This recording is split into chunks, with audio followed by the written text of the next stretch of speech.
अस्सलाम वालेकुम। SM news के साथ मैं हूं मुक़द्दर रज़ा। SM न्यूज़ स्टूडियो में खुशामदीद। खबरों का सिलसिला बढ़ाते हुए खबशान करते हैं गोजरा से। गोजरा में मोटरवे M4 पर कार में लड़की को मुबैना तौर पर इज्तिमाई ज़्यादती का निशाना बनाने के केस में मरकज़ी मुलज़िम को गिरफ्तार कर लिया गया है। पुलिस का कहना है कि मुलज़िमान ने तोबा टैक्सी की लड़की को बुटीक पर नौकरी का झांसा देकर गोजरा बुलाया था। मुलज़िमान ने मोटरवे पर कार में लड़की को ज़्यादती का निशाना बनाया और उसे फैसलाबाद इंटरचेंज पर फेंककर फरार हो गए।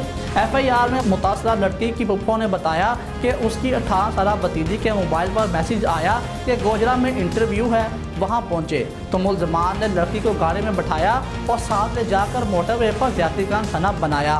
पुलिस का कहना है कि मुतासरा लड़की का मेडिकल करवा लिया गया है और अब DNA करवाया जा रहा है।